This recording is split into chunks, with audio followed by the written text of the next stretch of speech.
جس محمد کی تو برائی کر رہی تھی وہ محمد ابن عبداللہ مہدی ہو.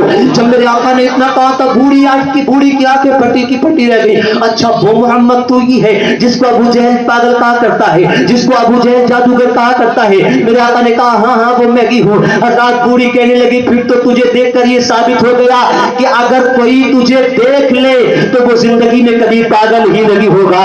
جو لوگ تجھے پاگل کہتے ہیں وہ خود ہی پاگل ہو چکے ہیں. اب دیر نہ کیجئے, کلمہ پڑھا دیجئے, مسلمان بنا دیجئے.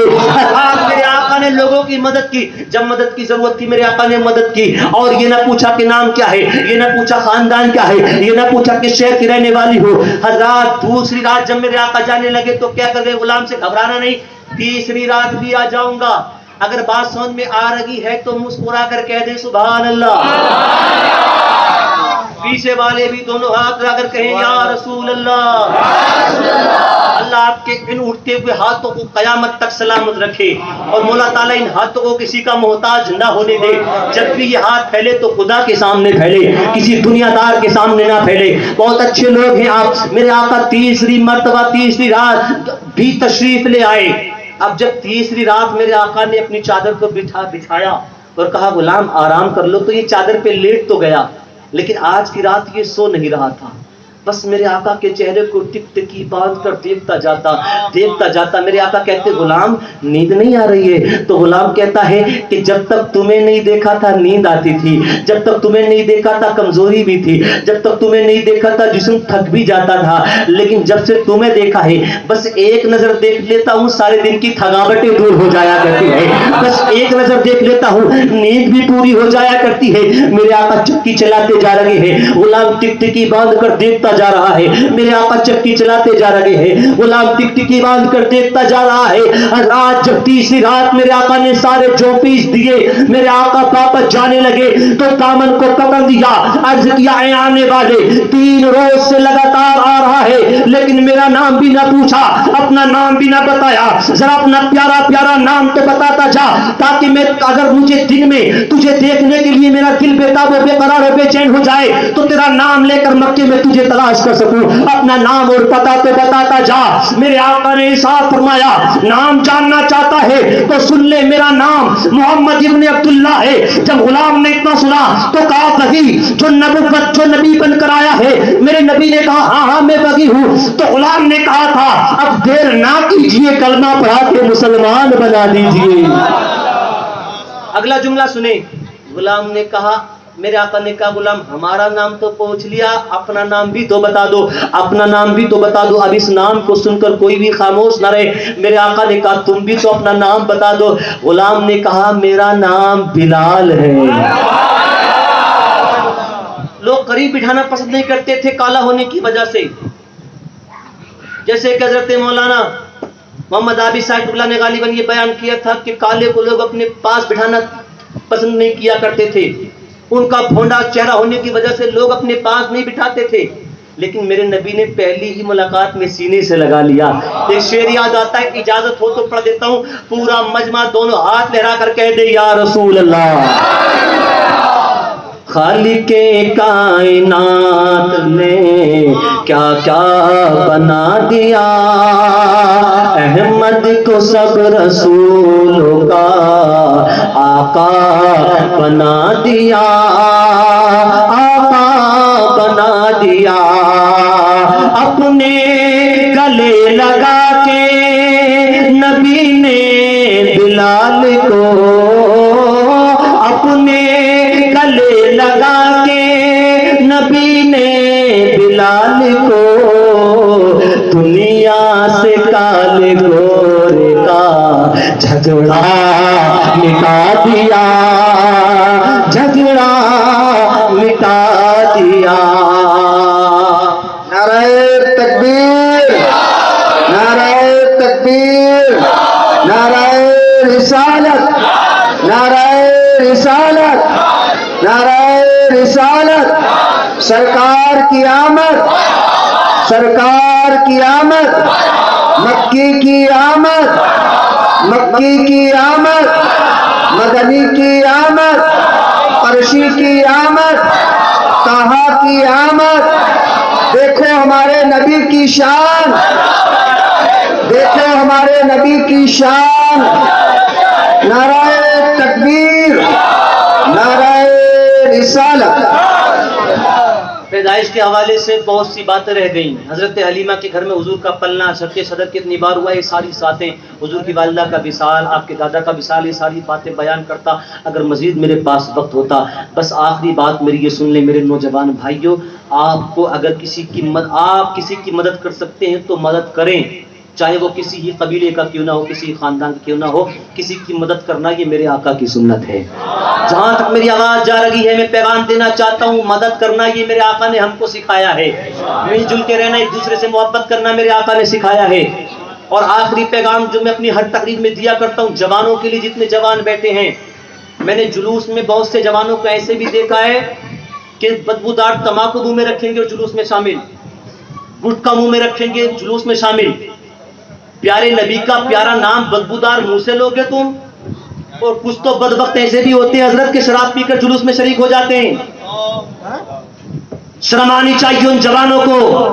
اور اب تو شراب کو نام بدل بدل کے پینے لگے حضرت، کہ یہ بیئر ہے، یہ انرجی واٹر ہے، اور یہ فلاں چیز کا جوس، فلاں چیز کا جوس، یہ نان واٹر، یہ فلاں فلاں نام بدل بدل کے پینے لگے۔ جانتے ہو شراب کی نحوست؟